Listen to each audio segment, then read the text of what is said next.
Today in Corona, California, fire up your seats for a new twist in local politics and some unexpected drama in your daily drive. I'm Dean Bark, and welcome to the City Report with Dean Bark in Corona. Let's kick things off with a bang.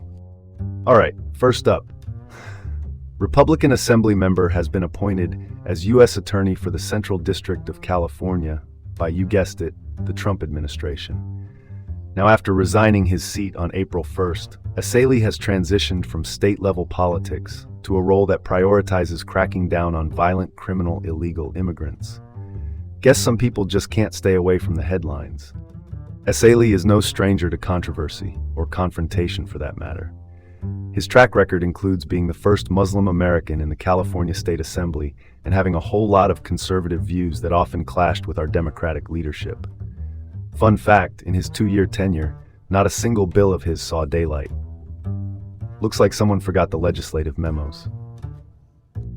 Now, stepping into his shoes, or at least hoping to, is Natasha Johnson, who announced her candidacy for the now vacant Assembly seat. With Asali's confrontational history, I suspect his new role in federal justice will be anything but mundane. And that's the headline. Let's transition to this. Next up, we have a rather peculiar incident worth mentioning. A road rage episode at a Starbucks drive-thru on Alessandro Boulevard, Riverside ensued when usual driving chaos turned physically violent. A lane change led to the suspect choking the victim, who responded with an act of self-defense, a stabbing. While police are on the case, it's a sobering reminder of how quickly these everyday scenarios can spiral out of control. You grab a coffee expecting some caffeine and end up with a front row seat to aggression. Coffee-related updates don't usually get this exciting. Next up, some tragic news that hits close to home.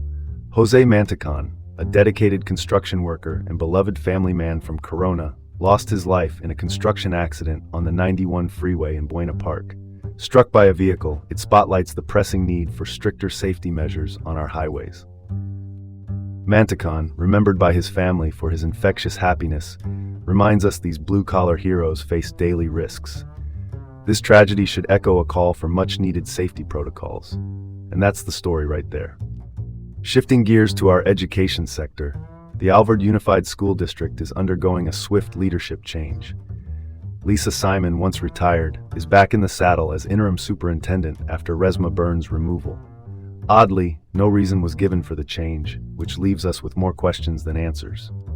Unplanned leadership turnovers like this can stir speculation about broader issues or new strategic directions. Perhaps it's business as usual, or maybe it's the calm before another storm. Anyway, let's not overcomplicate this. And for our final tidbit today, there have been some retail and branding shakeups in town. Savers, a thrift store behemoth, is set to open a new location in Rancho Cucamonga, replacing a 99-cents only store. Meanwhile, American Fire Glass rebrands to American Fire Products to embrace its new identity, inclusive of burners and ignition systems. As retail dynamics shift, we see reflections of our marketplace rapidly adapting to new consumer expectations. Time to dig into the details of what's on offer, folks. Thanks for tuning in to the City Report with Dean Bark in Corona.